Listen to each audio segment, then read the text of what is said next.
Hello everyone, I am Vijay, your instructor for IBM Bluemix for Cloud Apps Development classes. We will get started with our first module today, and these are the objectives that we intend to complete by end of this class. So we'll first understand what are the current IT challenges in terms of infrastructure, in terms of deployment, in terms of procurement and maintenance. And then we talk about how cloud computing helps here to overcome these challenges. Some of these challenges or all of these challenges, right? And then we will explore the models, various service and delivery models that are provided by the cloud-based infrastructure, and understand the core, or maybe core engine, or maybe the heart of cloud computing, which is an infrastructure called Cloud Foundry. We will understand various components of Cloud Foundry architecture. We may not go very deep into that architecture, but I believe that the basics are required to understand how the internals work properly. And then we will also familiarize ourselves with Bluemix, uh, just as an introduction to Bluemix. Okay, with that, let's move on to current IT challenges. Now, basically, if you whenever you actually work on a project, the very first thing that you probably or you manage a project, the very first thing that comes to your mind is how do you get ahead with the resource utilization, right? And I'm talking about the hardware resource utilization. How do you manage it? So operational aspects or logistical aspects of any project need to be defined first, right? And that seems to be the biggest challenge. You need to have enough hardware, you need to have enough storage, you need to have enough network support, enough bandwidth to actually start off with the project, right? And that is where you would need the number of professionals who can manage that. And the more diverse this hardware is, the more number of resources you would need, and that becomes a challenge, right? And that is the biggest challenge here, which we call as operational efficiency, right? We would have a limited set of support. We would have some of the hardware which we have procured in our project may be overutilized, and we don't have any space left on the machine, or probably there's no RAM, or the CPU is kind of overused. You cannot get access to the CPU resource, while as on the other hand, you may have some of the resources which are actually not used at all, right? And there is no way to provision these kind of resources to places where the resources are really required, right, to meet the demands. Now other one is you need to have manual process of managing these resources, right? So which means that you will have more and more effort spent on fixing the errors, managing the resources manually, right? Other challenge would be to actually ensure that you have a lead time for procurement, right? So any time you start developing new products or business models or maybe services, you certainly need the hardware resources available to you, right? And then you can start working on required software stack, and then finally start working on your code and the data, right? So these kind of environments are not easily or readily available at any point of time in a normal scenarios, in normal IT frameworks. And certainly if you have to procure these, you need to give enough heads up to the IT department. You need to give enough heads up to the procurement department for procurement of software. And certainly if you are actually looking for a different technology stack, you probably need legal clearance and all that stuff, right? At the point when your project is probably at the verge of getting started. If again, these are the challenges continued, which means that if you go into newer markets, newer geos, you certainly need to be very agile in terms of getting the business model into your IT, and then which would mean that you would need a significant amount of changes to that model, and at the same time provisioning those resources will become difficult and certainly takes a hell lot of time. How do you, when it comes to using resources, you certainly spend a lot of capital expenses on to procure the IT resources. At the same time, you would need effort to maintain in continuous support of the support of the technology, maybe the hardware and the software. You would need increase your data, or your churning of resources would mean that you need more skilled persons to manage those resources. And if the data volumes increase, you certainly need more and more resources. So you could only plan for subtle, you probably plan for X number of resources, but then when your project grows in size, it doesn't indicate any direct increase in the resources required. So you will have to manage those yourself. Now, all these challenges that we have seen, let's see how we can overcome these kind of challenges using virtualization and cloud computing. Now, if I had a system which could scale up and down depending on my requirements, that would be easy to manage, right? So which means that if I have a huge server, a huge set of resources made available for my usage, I could actually use lesser of that, or when required, which means that I would probably pay less amount of money from my project to use those resources. And if really required, I could actually get more resources from that hardware or software stack, and then pay a little more. So which means that I have a controlled cost or controlled outgoing, right? And at the same time, it leads to higher utilization. So very first concept is, how do I virtualize my environments?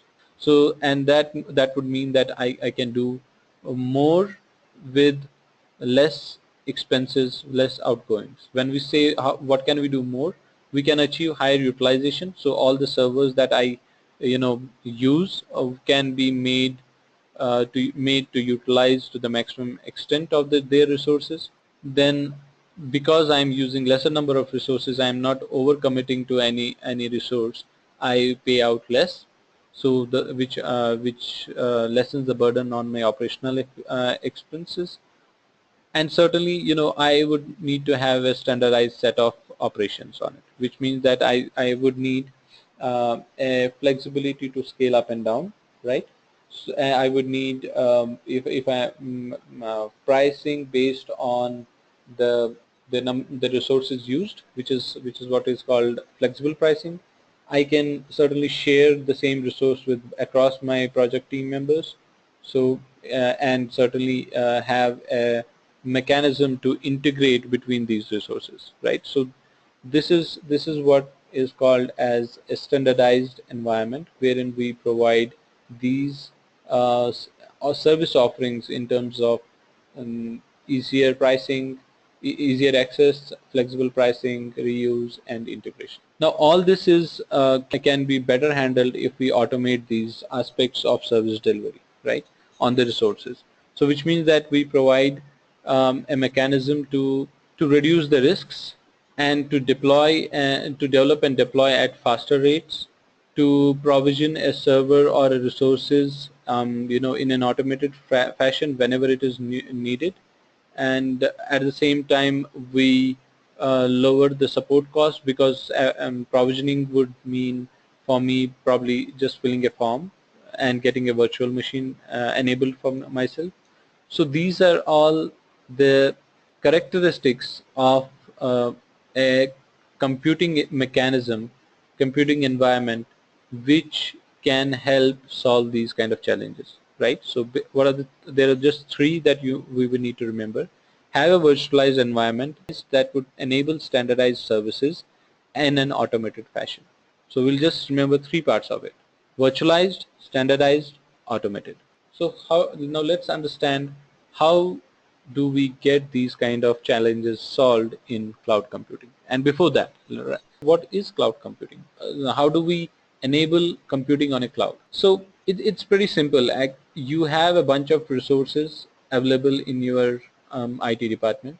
You just don't want to get attached to a particular hardware piece, but then you just those hardwares are kind of opaque to you. You are given an environment wherein you just plug in, use it for some time, and complete your work and be done with it. You are not liable for that hardware at all. And that hardware resource or bunch of hardware resources can be refurbished and reused by other projects. So what you do basically is you actually request for resources or the applications on the resources. Applications would mean the software. And have a mechanism to interact with those resources, which will be intranet or internet, and pay as you use. That is the concept of cloud computing, right? So it is just like a utility service, which using which you can get access to the resources managed by somebody. Now that somebody would be, your own company. It could be somebody at some third-party vendor, which is managing these highly scalable resources on internet and giving a piece of it, right? So from a user perspective, you just need access for a certain set of resources for a period of time, and that the number of resources, the period of that is governed by your request. For example, if I need a server with 16 CPUs and maybe 1 terabyte of space or maybe 2 terabytes of space, hard disk space, and I would need 64 gigs of RAM with a internet connection of, let's say, 12 Mbps. That if that is something that a service provider can provide to me, I'm good. And probably I need it for a month, and I pay the service provider only for that particular month of usage. That's it. After my job is done, I just release the resources. So those same set of resources can be given to somebody else. So this is a subscription-based pricing, and that is where the concept of cloud computing comes in. Now, this is a formal definition of cloud computing provided by NIST, which is an organization. So you can read it through, but then the crux of the story is that it is an on-demand access to a shared pool of resources. Now those resources could be the networks, it could be the servers or storage, it could be applications, it could be services.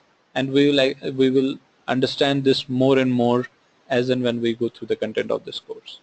What are the basic characteristics and models, both service and delivery models associated with cloud computing? Now let's understand few concepts. The very first concept is, what is a resource? A resource is anything that can be utilized, right? In terms of in a computer or in a aspects of it. It could be a CPU, it could be your RAM, it could be your disk space, which is storage, it could be network, it could be probably some kind of service, software service that you have exposed, right? So how do you access a resource? So basically all these resources put together form a pool. In a company you may have various servers which have maybe multiple CPUs and a lot of RAM individually into it, a lot of storage devices. So the moment you club all those CPUs, storage, RAM, memory, in the internet connection, and the software that are available on these stacks on machines, this becomes a pool, right? So now these are accessed over a network. Now this network has to be kind of robust, and that's where we call it as broad network. It can be pretty elastic in terms of access, in terms of request. If you want to request for, let's say, 100 CPUs, you should, provided it's available in the pool, you should get it right away, get it provisioned right away for your computing. Maybe you're doing some scientific calculation and you really need some huge CPU cycles to perform that calculation. Or if you are working with big data kind of project, you need huge storage and data storage mechanism for maybe a shorter time, and once you run the analytics you just want to throw it away. So you can certainly use the pool, the resource pool, and request for the resource that you want to use and be done with it. Now how is it measured? How do you pay for it? You pay as you use. You pay for a day, you use for a day, you pay for it for a day, and then you are getting it provisioned on demand, right? So these are the basic or attributes, or what we call characteristics of cloud computing. Few things: a resource pool accessed by a network, which can have rapid elasticity, which can be used based on the payment, or maybe paid payment can be done based on the usage, and can be provisioned on demand. So what are the models? There are basically three models, which are, the fourth one is an extrapolation of of these three. I'll start off with the first one, which is infrastructure as a service. Now, infrastructure is where our computational power, our storage, our the network access is provided as a resource, as a service. So if I am going to get start on a project, and I need a laptop, or I need a high-end machine, I can request for that the configuration of a machine over a cloud, and that once that gets provisioned to me, that is just an infrastructure for my project. I don't have to really procure the hardware. I can request for the hardware over cloud. What gets provisioned is something that we'll look into later, right? So basically what I get is the number of CPUs, the storage, the network access, and that's it. So if for example, if I really want, apart from the infrastructure, I really want a database. I want a database that has 1 terabyte of space, and that's made available to me. I want some middleware software installed, let's say IBM MQ, installed on that server. I may probably send the data through MQ, or I have an application server provision through it I want to interact with. I probably receive asynchronous messages from IBM WebSphere MQ into my application, and from there I push that data, doing some kind of transformation into that data in the database, right? So which means that I don't really care about the infrastructure part of it, but I care about these applications and my need for those applications to be available, right? So that becomes platform as a service. So basically what we are exposing is a bunch of applications that we can use. So a bunch of software that we can use. Now, going with another level of abstraction, there's a concept called software as a service. Now, software as a service is actually a service for a given set of software. You don't really care about what kind of database that uses, what kind of application server it uses, what kind of CPU that application server needs, or the database needs, what kind of storage that needs. You don't really care about all those finer details. You just say that, okay, this is the service that you are exposed on cloud, and I would need access to that, right? A simple service would mean if I expose a payment gateway. So I'm sure that every one of you might have used payment gateways. Now this can be exposed as a service on cloud, and if I am a retail website, or I am any merchandising website, and I need to access the payment gateway, I could actually subscribe to that payment gateway and use it on the fly. So basically I don't care about how the payment gateway works. I don't really care about what kind of hardware or what kind of applications that the payment gateway uses, how the way it is deployed, but what I care is about the service which is making the payment, right? So again, another example would be the social collaboration tools, like the webinar tool that we are using. There are various other tools also. You can also think about Hangout. That is also a cloud-based app. You can think about an email. So basically all these are services exposed by certain software vendors, and Amazon services, I guess you guys should be very well aware of that, right? Amazon exposes a bunch of services that are used by other vendors. So these are called software as a service, and we'll understand more about it and how to create these, how to use these in subsequent classes. Now these are now the fourth one is anything as a service. Now that is interesting. You can have a VM as a service. You can get a virtual machine provisioned for you, and that's what Microsoft Azure and even VMware does. They provision you.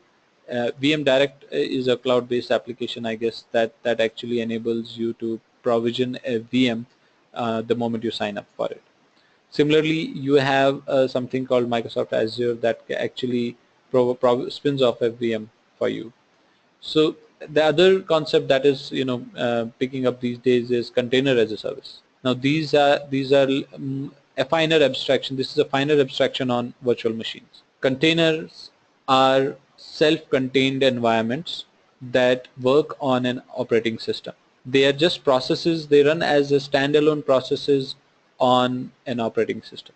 And Docker is one of the most prevalently used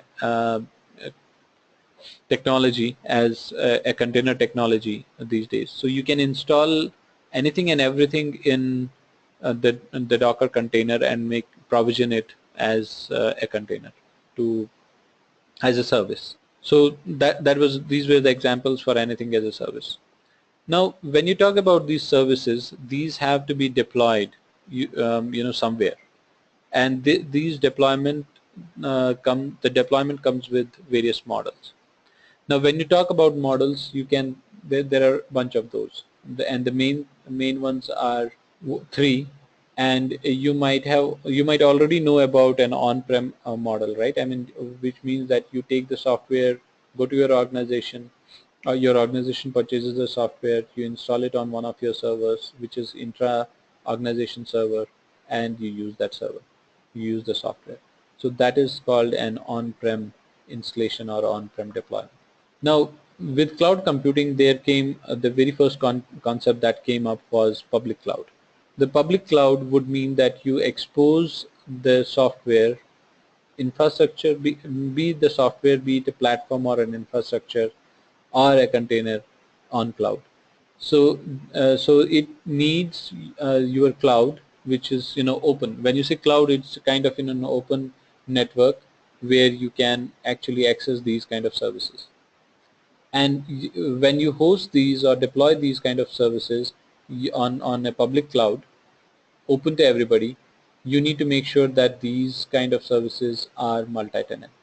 So by multi-tenant we mean that they can segregate organization data, organization services in a manner so that if two companies are using the same public cloud and they are accessing their own data through various applications, their data does not get interchanged, or nobody has access. There should be enough data security, data monitoring, and data segregation in these kind of scenarios. So that's where the whole concept of multi-tenant comes in. The second aspect or second model is a private cloud, which means that you as an organization could actually have a cloud implementation for your entire IT framework. So basically you don't have physical hardware anywhere, physical servers, access to physical servers, but you can virtualize the access through your private cloud, and this makes it single tenant because only your organization would be allowed to access the resources in that cloud. The third concept is hybrid cloud. Now this talks about a mix of public and private. Now it's kind of I have a private cloud deployed in my organization, and at the same time there are certain services that I would need to use from, let's say, Amazon. So Amazon exposes a bunch of services. So from a private cloud I can connect to the public Amazon services and use those services. Certainly I will have to pay the subscription and all the fees that Amazon demands for the usage of those services. So this concept becomes a mix of a public cloud and a private cloud. Now I'm just keeping the security aside, right? So certainly security aspects have to be thought through while we do these kind of accesses using private and public cloud. So but this concept is called a hybrid cloud. And then there are special purpose groups like community groups that you can actually host and make access specifically for those communities. So this is just I would say, an isolation of or an implementation of a private cloud.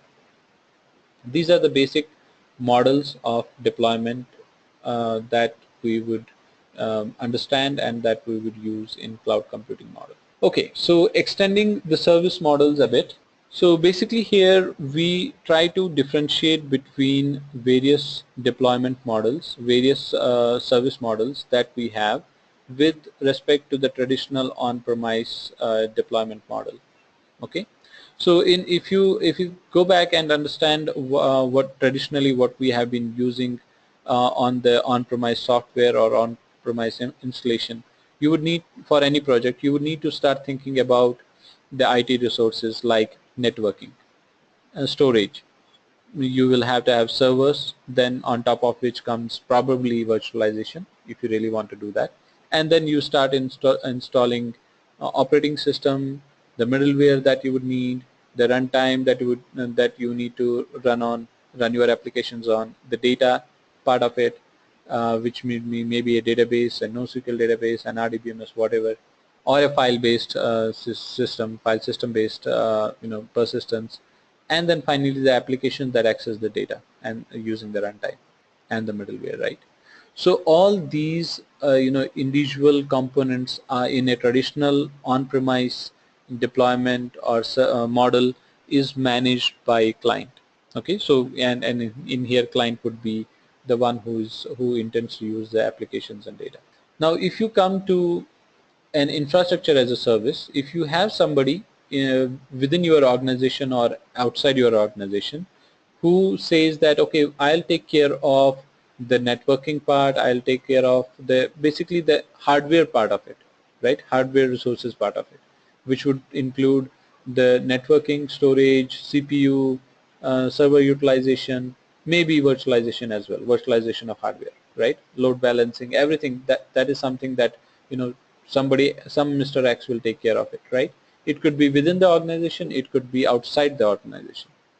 If that is an offer to you, you are actually worried less on the hardware part, and you can certainly focus on the software part of it, right? I mean, software would start right from the operating system, your runtime, your applications, your data, your middleware, whatever, right?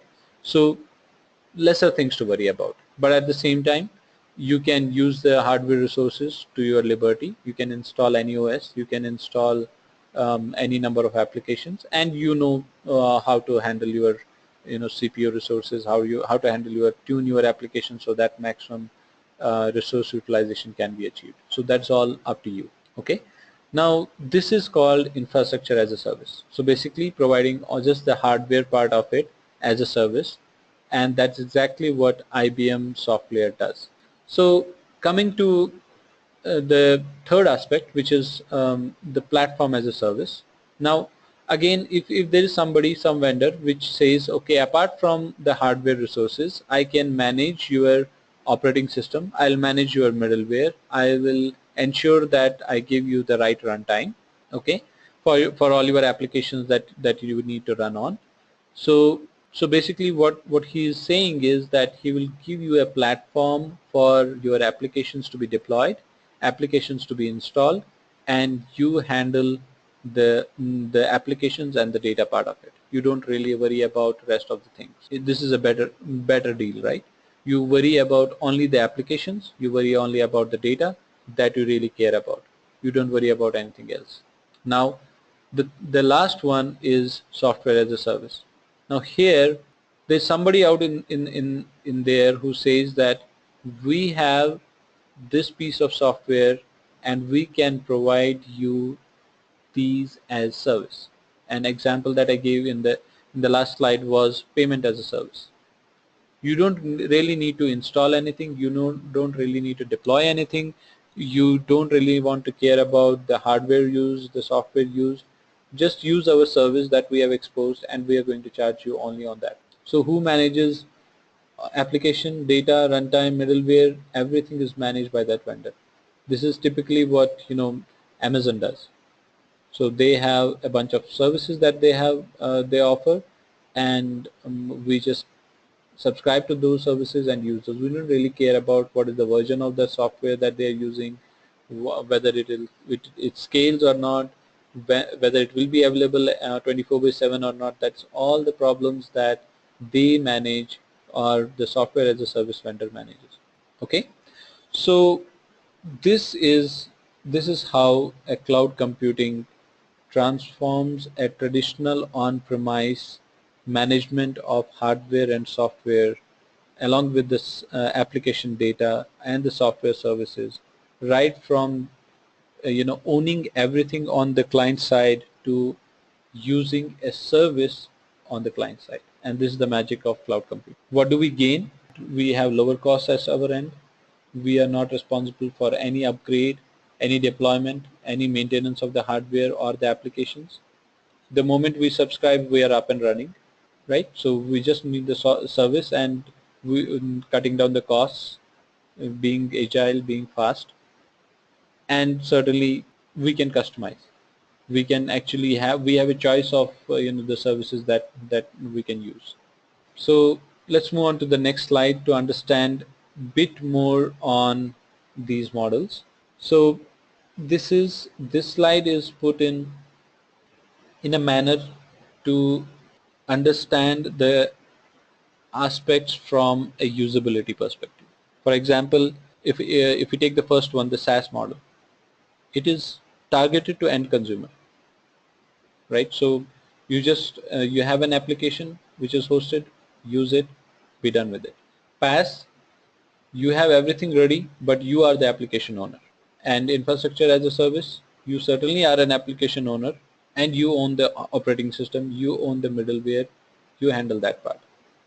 Okay, so other comparison points are given here, like the type of service provided, the coverage of service levels, what kind of uptime is needed, who handles the uptime, who handles the performance, what are the environment variables that you would need to check on, and certainly what is the nature of provision, whether it will be provisioned on as a virtual server or on cloud. Based on in a container, what kind of systems examples that are provided take care of the CRMs, emails, and the PaaS development, the application development models for PaaS, and certainly the caching security aspects of infrastructure as a service, right? A little bit more detail on distinction between what each kind of model, every model is unique in there, because we may think initially that service software as a service is the best thing to have, but if you really want to build your own applications with your with and want to work with your own data sets, then you really don't need a software as a service. You can probably go for a PaaS. And if you eventually think that you don't really care about the runtime, you want to set up, you want to manage your own runtime, you want to manage your own middleware, and certainly the applications sitting on top of these, you certainly can go for service, infrastructure as a service. Okay, so these are an examples of the various companies that offer in these kind of scenarios, in these kind of service models. You can go through these. This is a little bit detailed. Let's go into the details of what each service model has to offer. I think we have covered most of it, but let's go by these slides and understand if we have anything more to add. So software as a service is an on-demand access. It works on a distribution model, and the applications wherein are hosted by vendors. You don't really care about what kind of network they use, what kind of storage and hardware they use, but then you just use the applications, right? And rest of the deployment part, the app data part, and the infrastructure part is taken care of by the vendor. Examples, certainly the meeting that we are using today, the GoToWebinar meeting is a cloud-based offering. Google Apps, Salesforce, Citrix, these are or Cisco WebEx, these are all examples, good examples that we actually use day to day. So the intent of SaaS offering is just use. Don't bother about the way it is deployed or worked on. And This slide is more about the way things are laid out in a SaaS offering. Basically, you would start off with a bunch of services that are exposed on as software as a service. It could be the services could be a finance service, or it could be an email commerce, or a CRM, or an HR management. All these, and any service that anything that you want to provide as a service can be plugged into there, right? And that service has to work over a platform. So, and the platform will certainly give a service in itself, right? And the platform would be the platform as a service kind of offering, again hidden from software as a service, right? So because it is internally taken care of, and then it will certainly need some kind of infrastructure because it would need hardware resources to run on. But at the end, as a customer who uses a software as a service doesn't really need to bother about all these. Platform as a service. So we have detailed enough on platform as a service, but what does it provide? It actually provides us an environment wherein we can develop our applications, deploy our applications, and manage our applications. It could be applications without data. It could be applications with data. And we don't really have to worry about the complexities of infrastructure, managing resources, managing the runtime, managing operating system.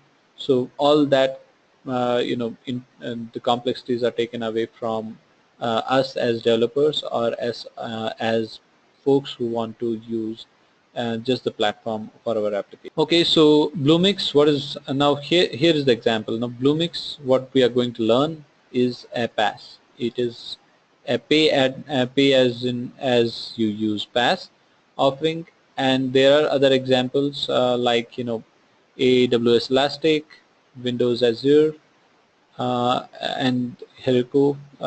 There are basically two types of PaaS. One would be a public, so based on the deployment models that we have. A public cloud, which is kind of IBM Bluemix. GE has come up with Predix, so just that you know about it. So IBM Bluemix, GE Predix, AWS Elastic, Windows Azure, just to name a few.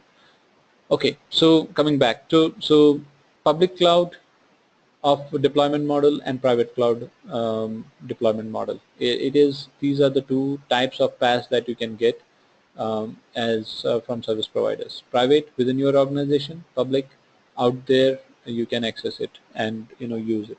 Now moving on to the structure of it, now PaaS internally, though it is a platform, it certainly has multiple applications apart from the services that it offers. So it would need a mechanism to and monitor your services. It would need a way to distribute the service offerings that it provides. It would need a way to provision on demand, and certainly the integration required with other set of services that you might want to consume or which might be required for you for your applications. It internally takes care of the security and reporting. It supports a bunch of softwares right from Java, Python, JavaScript frameworks, DBs, various NoSQL and RDBMSs. There are a bunch of things, and we'll explore those more in when we talk about Cloud Foundry in a bit.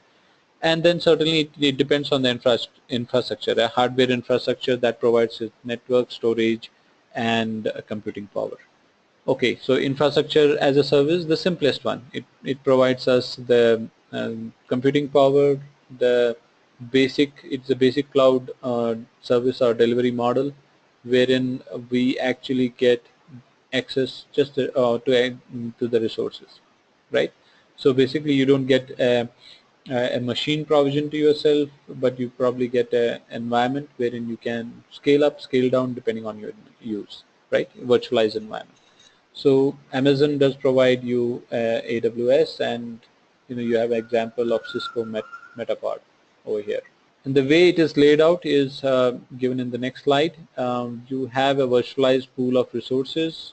I'd like to highlight that. You have a virtualized pool of resources wherein you have the virtual storages for virtual storage and managed by which manages the storage devices. You can have number of storage devices individually, but that is virtualized out in the pool, And then you have a virtualization of the various machines. This could be computers that are on desk-side computers, or this could be on the network computers, right?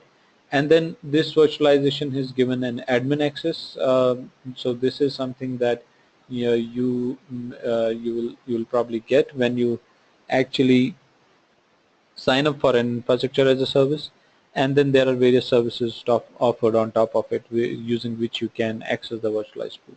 Okay, with that, let's talk about various benefits and risks of the various models that we have.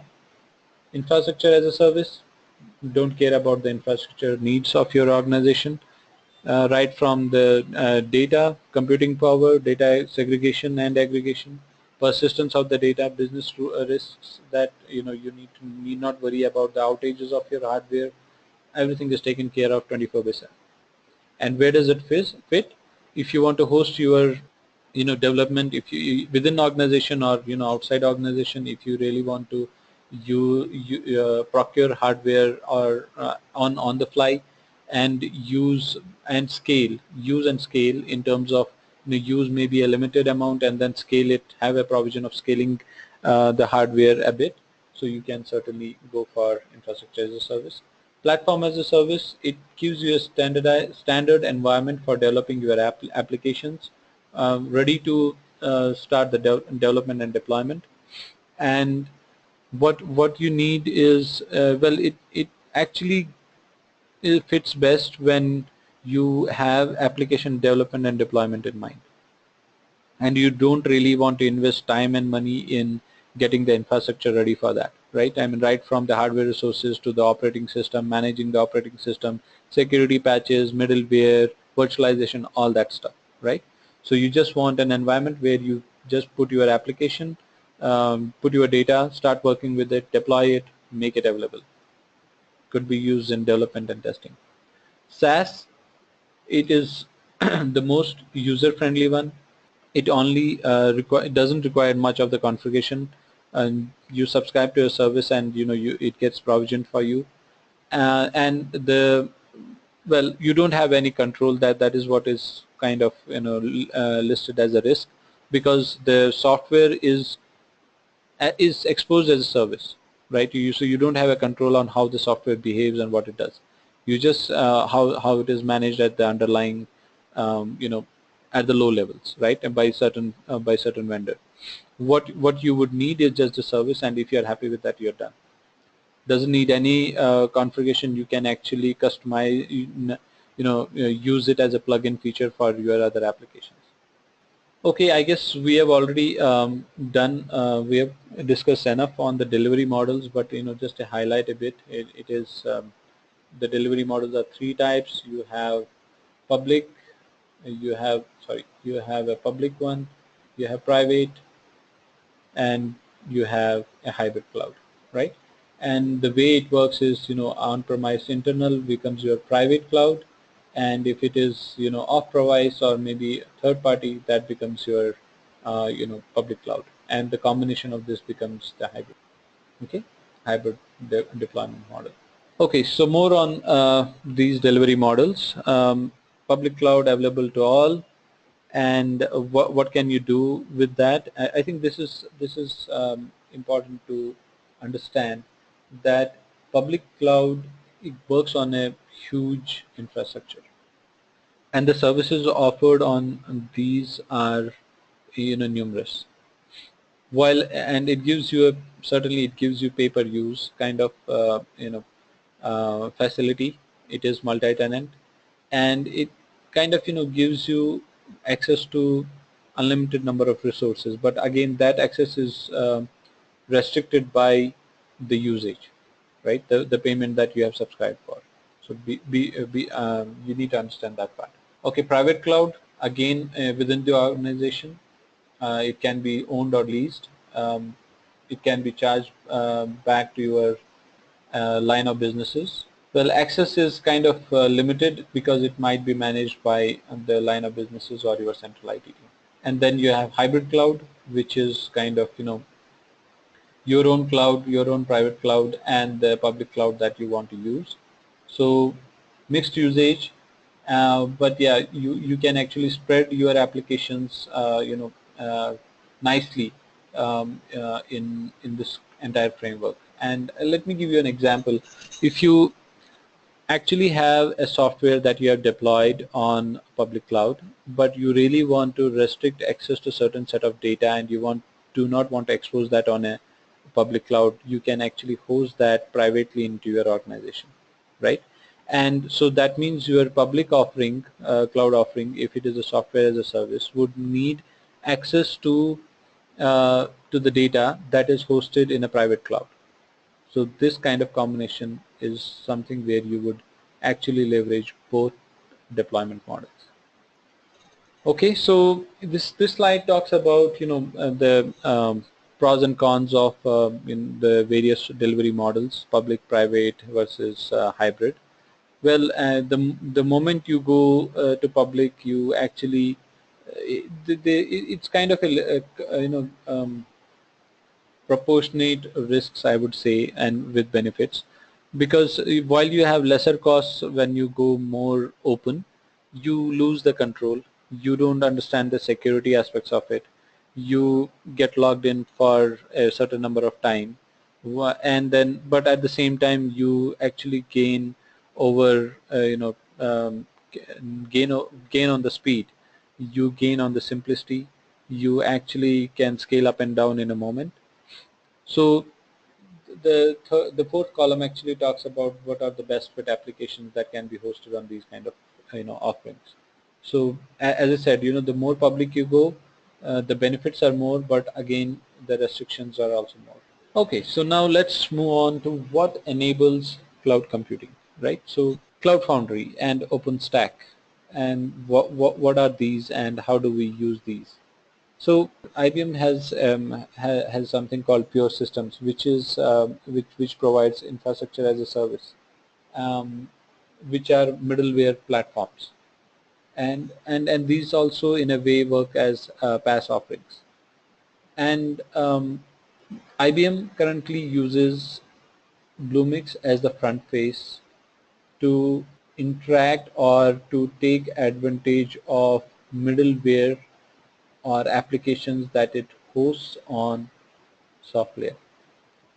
Now, what I mean by this is Bluemix, we'll come to the details of Bluemix later, but there is a mechanism wherein you can actually provision all the IBM stack or maybe the OpenStack.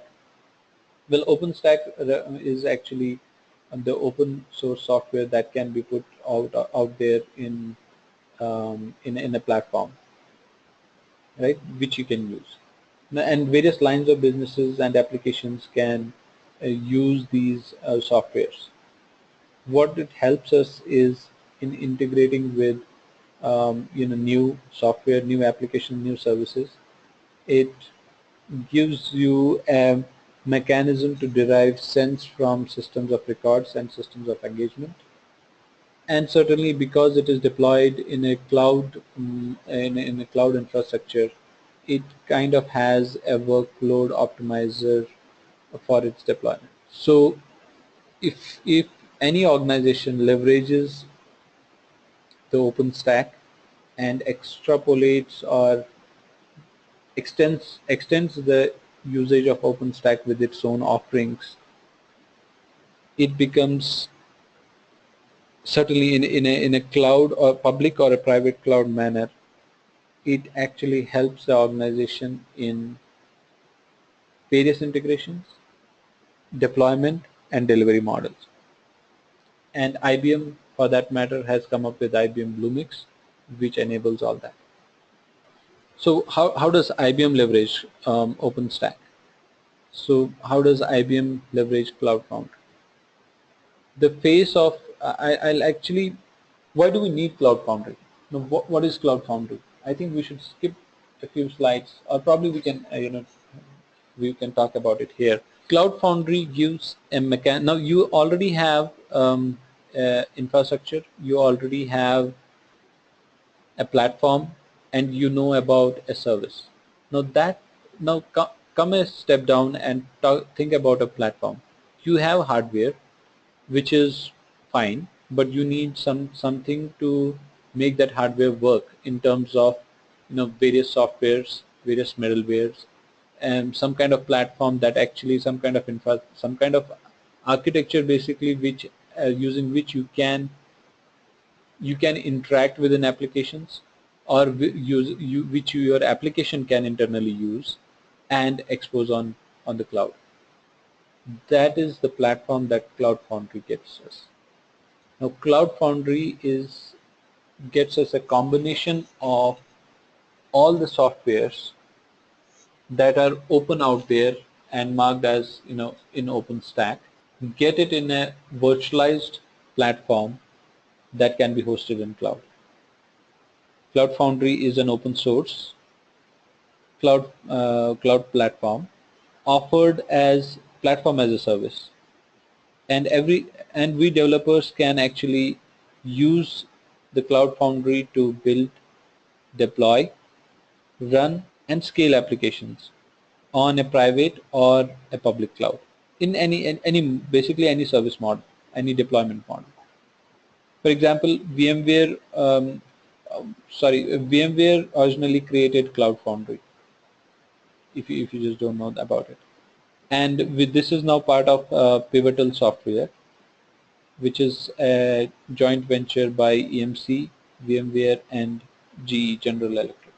And IBM has now this Cloud Foundry, let's talk about Cloud Foundry first. This Cloud Foundry actually includes a bunch of OpenStack software that enables us to develop and deploy applications quickly. And there are various contributors to the OpenStack, like Rackspace, that contributed that enables the storage content and content delivery. And the computing power is provided by the infrastructure. OpenStack being an open standards infrastructure, it actually includes all or most of the required deployment and development software for cloud. So basically what we need is a platform that has underlying a computing power, storage, network resources, and a bunch of softwares that we can use for our deployment. And that is exactly what Cloud Foundry and OpenStack provide us via Bluemix, IBM Bluemix. So what did we understand from Cloud Foundry? It is a platform as a service. It is an open source. It provides multiple frameworks, applications that we can use for our development and deployment. It can be deployed on multiple clouds. It has support for multiple languages.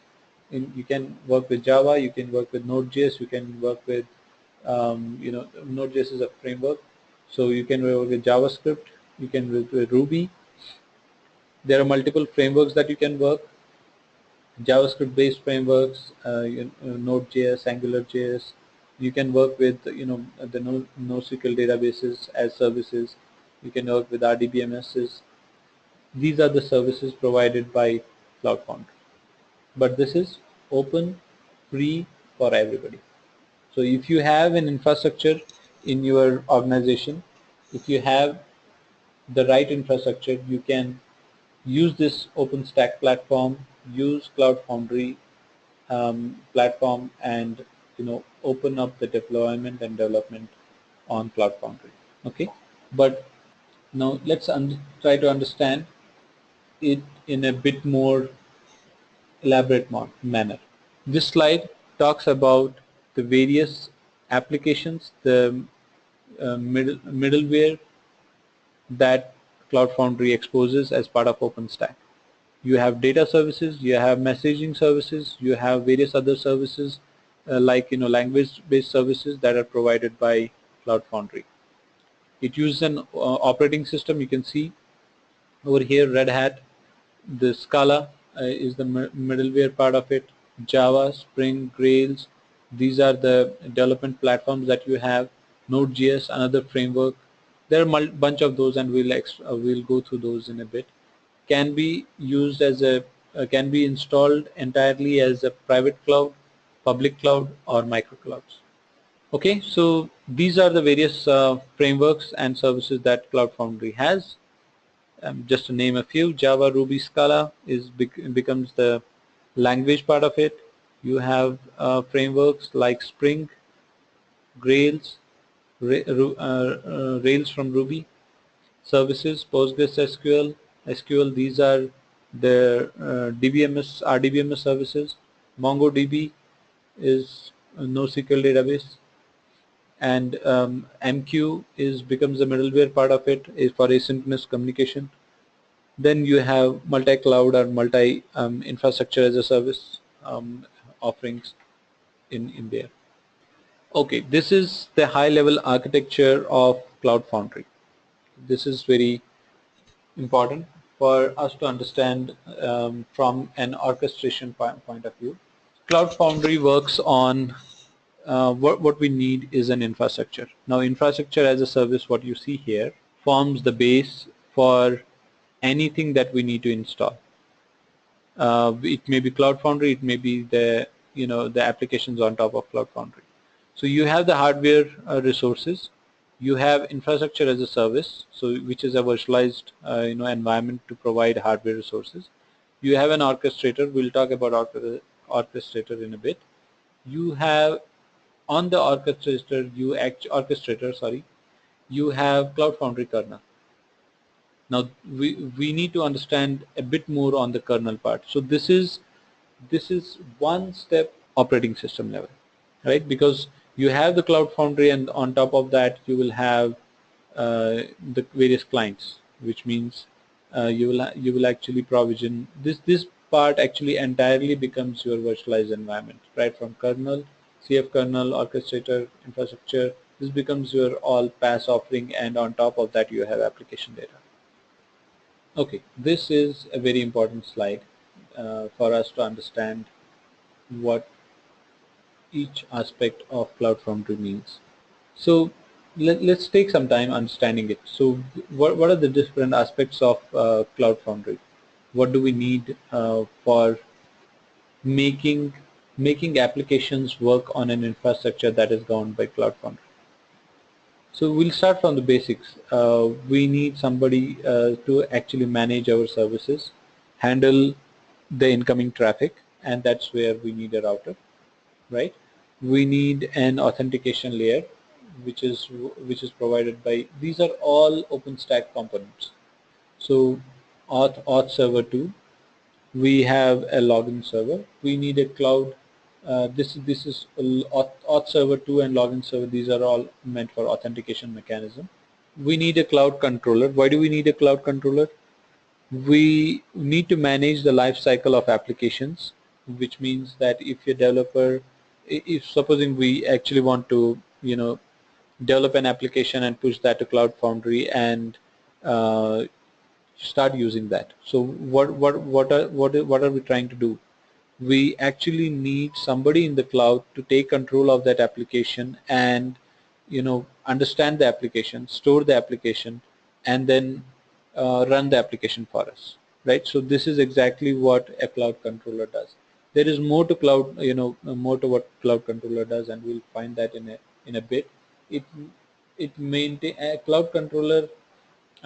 Just to complete this sentence, cloud controller along with the health manager actually creates the application lifecycle that is deployed within the cloud. This is actually managed by another service which is called application execution, or what we call as droplet execution agent, DEA. Now this is core of Cloud Foundry, and it also in simple terms what it does is it manages application instances. There's a concept of build packs and droplets, and then you have a droplet execution agent which actually is governed by Warden environment, right? So, and it starts the instances, it actually manages the deployment of the instances, it manages the health of the app in those instances, and broadcasts to state to the controller and to the Warden controller actually, and so which actually ensures that your application gets the required resources and are not intruded by other applications, or are not uh, or the other applications do not take away the resources from your application while it is running. So because it's all virtualized, the moment you stop your application or your application is not running anymore, the environment, the resources of the consumed that were consumed by your application actually get moved on to another application that needs those resources. So that's something that Warden actually takes care of. So Blob Store again works in conjunction with Droplet Execution Agent, which is an application execution environment, and it holds the application code, which is something that you have deployed on within your application. It actually manages build packs. Build packs are that you can have multiple versions of the same application, and though all those can be running at the same time, but you can also maintain which one has to work. And certainly what we call droplets, which is again a concept that comes up with the application and the build pack together form a droplet, and these droplets are actually managed within Droplet Execution Agent. So don't worry much about it, but then these concepts are good to know. uh, I would rather suggest that if you are getting uh, too much worked on the details of it, just focus on the right side part of it. Okay, so which is routing. What does Cloud Foundry architecture provide us? It's routing, authentication, application lifecycle, application storage and execution, the services that we actually need on the application. And for the sake of completedness, I will talk about the service brokers and the message bus, the way it works. Service brokers are actually databases, the services that are exposed on top of databases or other vendor provided, maybe a SaaS offering. So if these are, the moment you create an application, and if, so for example, if it needs, let's say, a messaging service to work with, or let's say a persistent service to work with, so these service brokers actually engage a service with an application and maintain that engagement. So this is the shortest or simplest form that I can explain service broker. And at the same time, you might need a message bus, which actually does normally works with a publish subscribe mechanism or a queuing mechanism. So which helps your application internally to work properly. After all that, you certainly need somebody to control the metrics, control the application logging in, logging, and understand which is internally fed to the health manager in terms of finding what went wrong, and probably using analytics on top of it, right? So 7 components of Cloud Foundry. The very first thing is routing, managing your managing your applications in terms of access, right, incoming traffic. And you would need an authentication mechanism. You need a way to for your applications to get deployed and managed. And then you would need an mechanism wherein your applications can work in isolation with other applications, so which would mean the storage and execution part of it. You would need your applications would need some kind of services to work with. This could be DB services, this could be NoSQL services, and then you could have a messaging service as well, which would need simple publication subscription, or maybe a queuing system to be used. And then finally, you also need some kind of logging for the entire set of applications that are deployed on this instance of Cloud Foundry. Okay, so this is the overall architecture of Cloud Foundry kernel. Okay, so the next set of slides, I think this is something that we already covered.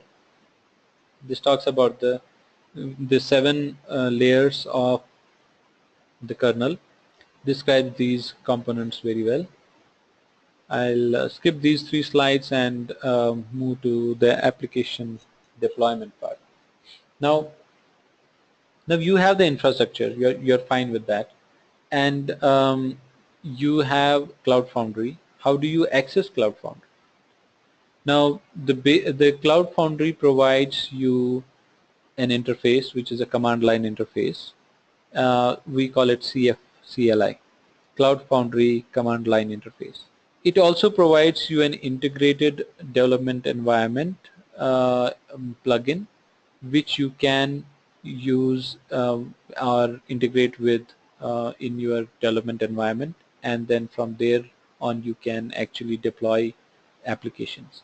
But the kind of access that you get from CLI is way too huge than getting it in IDE, which means that the management of services, the options of deploying, options of scaling up, scaling down any application is given more on CLI, and you have lesser control of those in when you use an IDE based deployment. You can just deploy, you can do hot deployments using IDE, and we will see those in the next subsequent classes.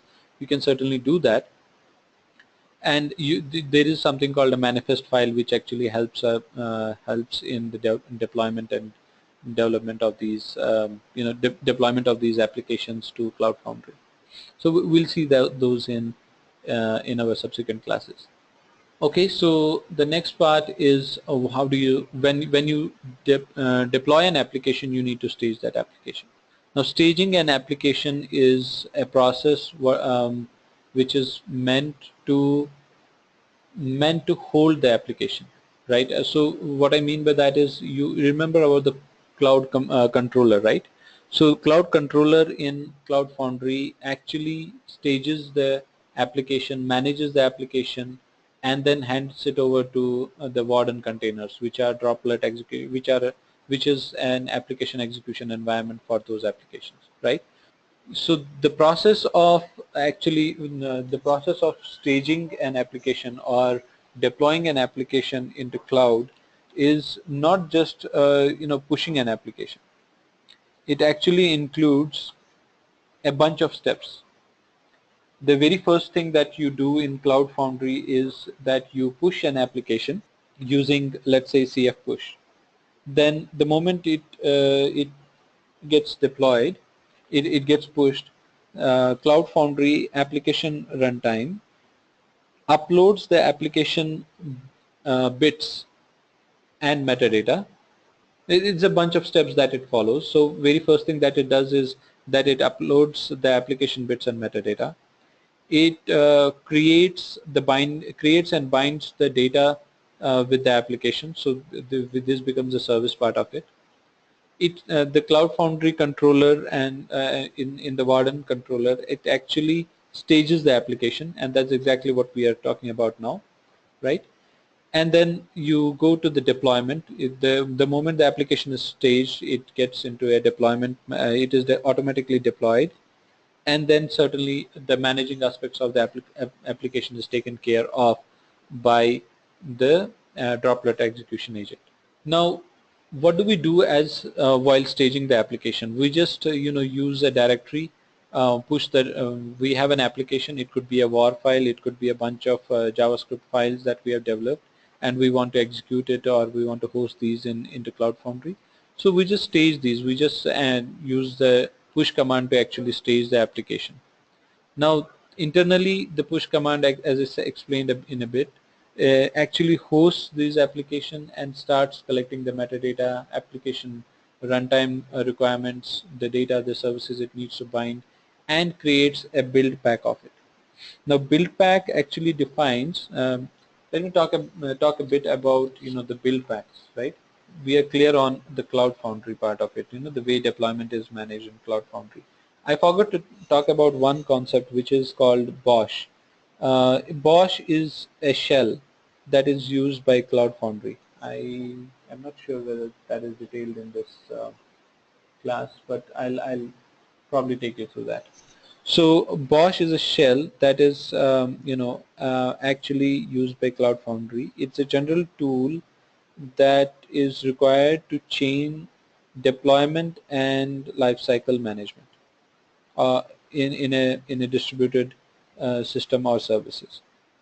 The components of Cloud Foundry, like the cloud controller, the router, health manager, droplet execution agent, these are very well managed within the BOSH, right?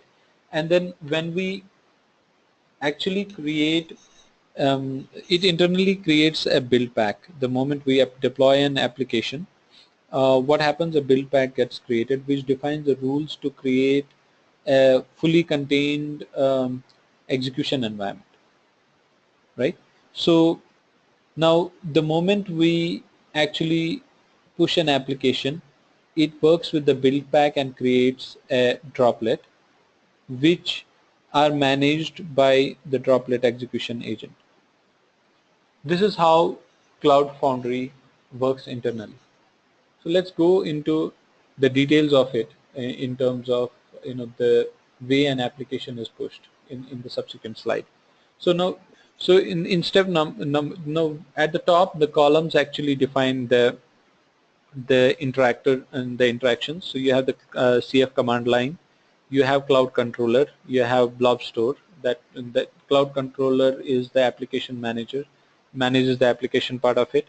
Blob store manages application data, and you have the CCDB, which is the database part of it, cloud database. You have droplet execution agent, which manages the staging and staging part of the application as well as the runtime of the application. The simple process is you use a CF push, which actually pushes the application. The moment you do a push, an application is created and handed over to cloud controller. But then what it does is actually it stores the application metadata into the DB, which is internal somewhere internally into the cloud configuration. The moment application data is stored, application files that are uploaded through command the command line interface are stored into the blob store, and you get an application. The moment an application start command is issued, the cloud controller actually moves the application into the staging environment for droplet into droplet execution agent, and this gives a return back to indication back to CF at the command line that the application has been started. The moment application is started, a droplet, a droplet is created and it is staged and stored in the blob store, and then the reporting starts. Reporting metrics is collected by the cloud controller. The app status is actually reported from the running application to cloud controller, and it starts the staging part of it. So this is exactly how the internals of the internal handling of an application in Cloud Foundry happens. So don't really worry about much, but at least you should have a fair understanding of how applications are managed within the cloud, at least using the Cloud Foundry. So now let's focus on Bluemix. So we'll actually have a overview of what Bluemix is all about and how it evolved. So the slide that you see now gives a brief understanding of why Bluemix was required, and it actually is not truly fitting the Bluemix definition. It actually fits the definition of why do we need a computing environment, why do we need a Cloud Foundry kind of environment. So as developers, you really want to focus on your application, the data that you want to play around with.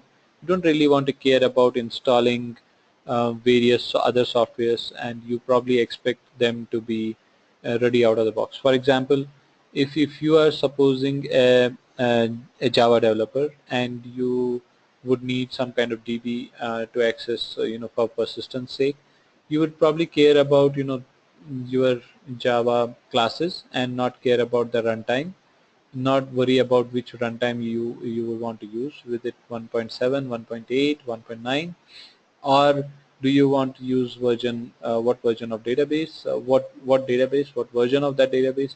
These should be kind of decided by somebody who owns the operational part of it, or who owns the stack. These are all something we call as stack.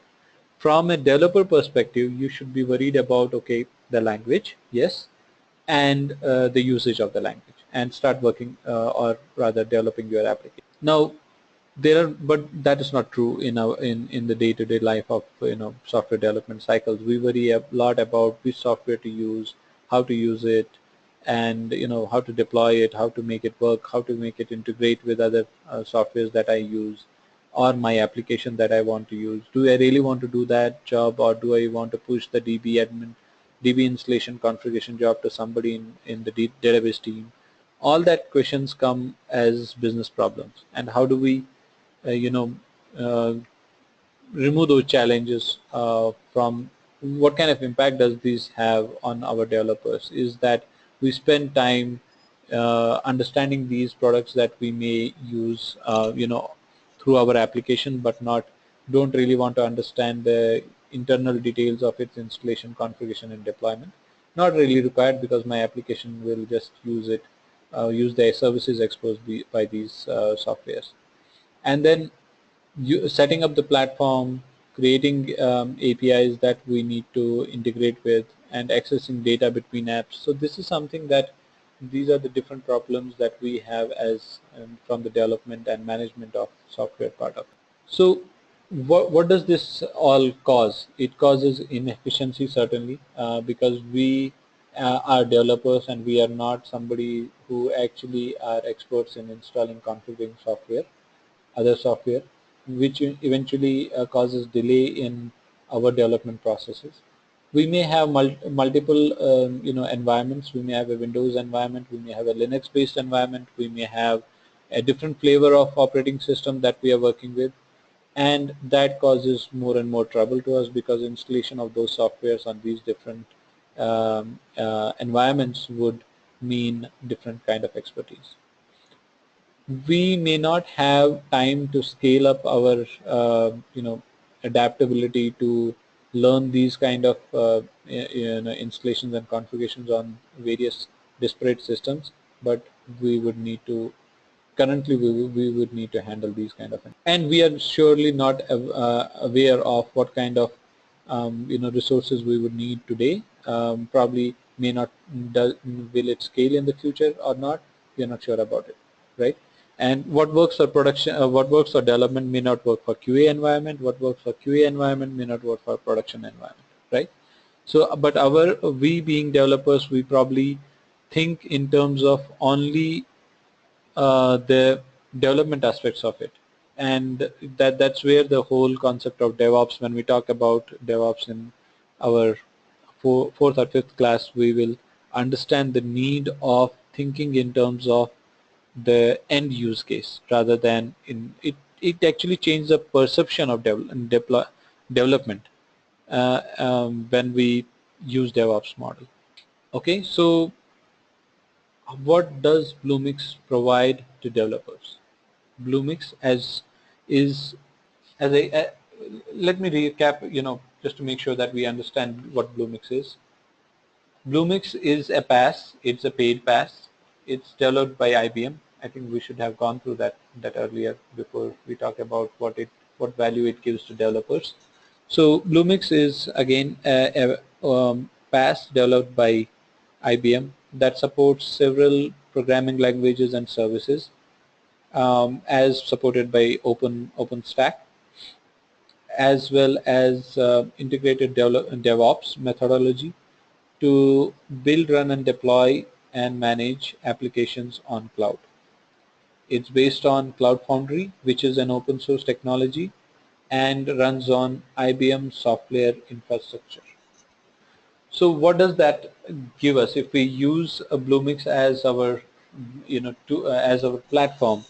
We don't really have to care about the runtime. So it provides us a platform as a service. What we care on about as developers would be just the application that we want to build and the data that it wants to. So you log into Bluemix, you actually use the runtime. It gives you a host of runtimes that you want to use.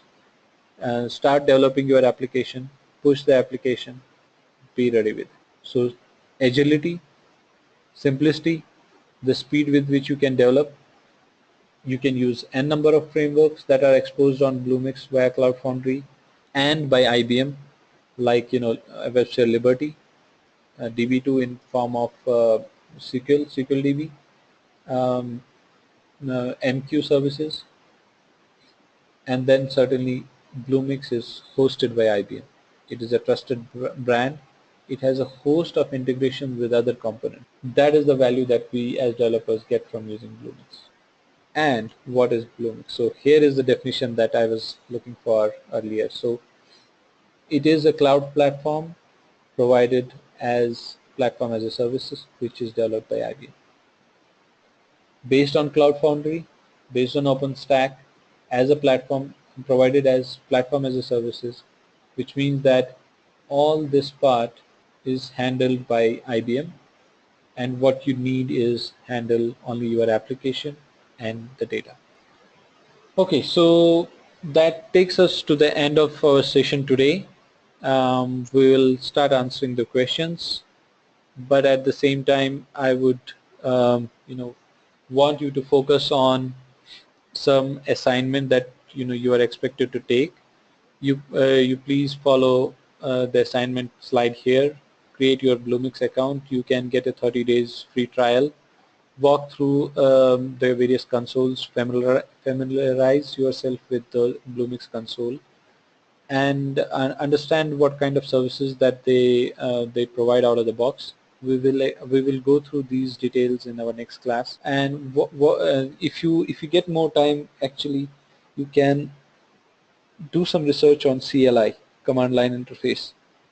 In fact, in our course, the very first thing that's a prereq is installation of CLI. I'll take you through that in a moment, and we will also create a sample Bluemix application. But I'll ask you not to do this until we complete the next class, and this is where you actually can learn through the Bluemix technologies, terminologies, sorry, boilerplates, manifest file, and extra. Okay, so the next class we will certainly talk about Bluemix. We'll talk more about the Bluemix architecture. So that just really needs a basic understanding of what we learned today. We will talk about advantages of Bluemix, and we will certainly work with some of the sample applications. We'll try to push an application from our CLI onto Bluemix. So with that, thank you very much for attending, and we'll catch up in the next class slated for tomorrow. Goodbye. See you in the next class.